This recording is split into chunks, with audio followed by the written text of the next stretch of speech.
So ಅದ್ವಿತಿ ಅವರು ಈಗಾಗಲೇ content ನೋಡಿದ್ದಾರೆ ಅನ್ಕೊಂತೀನಿ, ವಾಟ್ಸಪ್ ಅಲ್ಲಿ ಶೇರ್ ಮಾಡಿರಬಹುದು.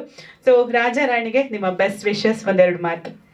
ಫಸ್ಟ್ ಆಫ್ ಆಲ್ ಎಲ್ಲ ಮಾಧ್ಯಮ ಮಿತ್ರರಿಗೆ ಖುಷಿ ಆಗುತ್ತೆ ಪದೇ ಪದೇ ಈ ಥರ ಸಿಗೋದಕ್ಕೆ.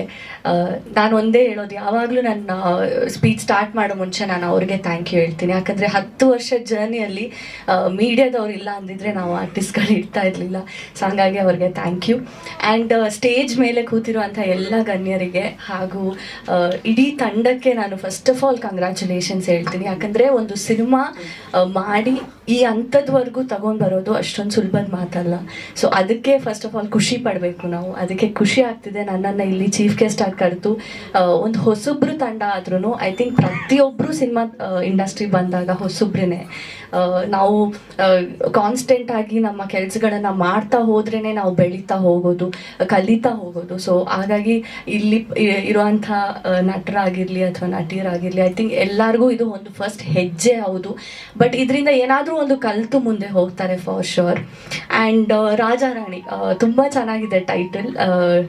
ಅಂದರೆ ಹುಡುಗಗೂ ಸಪೋರ್ಟ್ ಆಗಿ ಹುಡುಗಿಗೂ ಸಪೋರ್ಟ್ ಆಗಿದೆ, ಹಾಗಾಗಿ ಖುಷಿ ಆಯಿತು.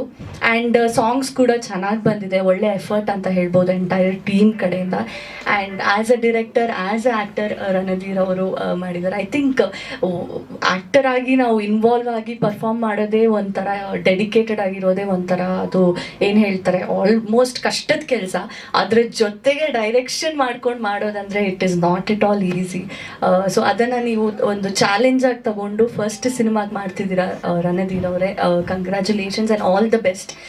ಹಾಗೂ ಪ್ರೊಡ್ಯೂಸರ್ಸ್, ಐ ಥಿಂಕ್ ಒಂದು ಸಿನಿಮಾ ಆಗಬೇಕು ಅಂದರೆ ಇವಾಗ ಕನ್ನಡ ಇಂಡಸ್ಟ್ರಿಯಲ್ಲಿ ಏನಾಗ್ತಿದೆ ಅಂದರೆ ಥಿಯೇಟರ್ಗೆ ಜನ ಬರ್ತಾ ಇಲ್ಲ ಅನ್ನೋದೇ ಒಂದು ತುಂಬ ನೋವಿನ ಸಂಗತಿ ಅಂತ ಹೇಳ್ಬೋದು. ಯಾಕಂದರೆ ನನ್ನ 3 ಸಿನಿಮಾಗಳು ರಿಲೀಸ್ ಆಯಿತು 2023, 2024ರಲ್ಲಿ. ಆ್ಯಂಡ್ ಧೀರ ಸಾಮ್ರಾಟ್ 25 ದಿನ ನಡೀತು. ಆ್ಯಂಡ್ ಅವತಾರ್ ಸ್ಟುಡಿಯೋಸ್ ಕಡೆಯಿಂದ ಎಲ್ಲ ಕೆಲಸಗಳಾಯಿತು. ಆ್ಯಂಡ್ ಅವರೇ ಇನ್ಫ್ಯಾಕ್ಟ್ ನನಗೆ ಇವತ್ತು ಇಲ್ಲಿ ಬನ್ನಿ ಅಂತ ಕೇಳಿದಾಗ ಡೆಫಿನೆಟ್ಲಿ ಬರ್ತೀನಿ ಅಂತ ಅಂದೆ ನಾನು. ಆ್ಯಂಡ್ 25 ಡೇಸ್ ನಮ್ಮ ಧೀರ ಸಾಮ್ರಾಟ್ ಹೇಗೆ ನಡೀತೋ ಈ ಸಿನಿಮಾ ಕೂಡ 25 ಅಲ್ಲ 50 ಅಲ್ಲ 100 ದಿನ ನಡೀಲಿ. ಕನ್ನಡ ಇಂಡಸ್ಟ್ರಿಗೆ ಟ್ಯಾಲೆಂಟೆಡ್ ಜನಗಳು ಬೇಕು, ಒಳ್ಳೆ ಪ್ರೊಡ್ಯೂಸರ್ಸ್ಗಳು ಬೇಕು, ಒಳ್ಳೆ ನಿರ್ದೇಶಕರುಗಳು ಬೇಕು. At the end of the day ನಮ್ಮ ಕನ್ನಡ ಸಿನಿಮಾ ಅಲ್ವಾ, ಸೊ ಬೆಳಿಬೇಕು, ಉಳಿಬೇಕು. ಆ್ಯಂಡ್ ಎಲ್ಲ ಆ್ಯಕ್ಟರ್ಸ್ಗಳಿಗೂ, ಆಮೇಲೆ ಮ್ಯೂಸಿಕ್ ಡೈರೆಕ್ಟರ್, ಆಮೇಲೆ ಬಾಲು ಸರ್ ಕೊರಿಯೋಗ್ರಫಿ ಮಾಡಿದ್ದಾರೆ. ನಾನು ಅವ್ರ ಜೊತೆ ಫ್ಯಾನ್ ಸಿನಿಮಾದಲ್ಲಿ ವರ್ಕ್ ಮಾಡಿದ್ದೀನಿ.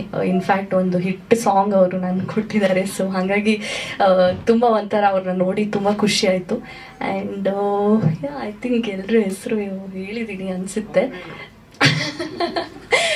ಶೆನಾಯ್ ಸರು ಇಲ್ಲಿ ಕೂತಿದ್ದಾರೆ, ತುಂಬ ದಿನ ಆದಮೇಲೆ ಸರ್ ಕೂಡ ಸಿಕ್ಕಿದ್ರು. ಸೊ ಒಳ್ಳೆಯದಾಗಲಿ ಇಡೀ ತಂಡಕ್ಕೆ ನಮ್ಮ ಸಪೋರ್ಟ್. ಐ ಥಿಂಕ್ ಇವಾಗ ಏನಾಗ್ತಿದೆ ಅಂದರೆ OTT ಬಂದಿದ್ರಿಂದ ಜನ ಎಲ್ಲೋ ಒಂದು ಕಡೆ ಥಿಯೇಟರ್ ಬೇಡ ಹೋಗೋದು, OTTಯಲ್ಲಿ ಸಿನಿಮಾ ನೋಡೋಣ ಅಂತ ಹೇಳ್ತಾ ಇದ್ದಾರೆ. ಬಟ್ ನನ್ನ ರಿಕ್ವೆಸ್ಟ್ ಎಲ್ರಿಗೂ ಏನಂದರೆ, ಸಿನಿಮಾ ಬಂದು ನೋಡಿ ನಿಮ್ಮ ರಿವ್ಯೂ ನೀವು ಕೊಡಿ, ಅಂದರೆ ನಿಮಗೆ ನೀವು ಕೊಡಿ, ಬೇರೆಯವ್ರಿಗೆ ಕೊಟ್ಟು ಹೋಗಬೇಡಿ ಹೋಗಿ ಅನ್ನೋದು ಬೇಡ.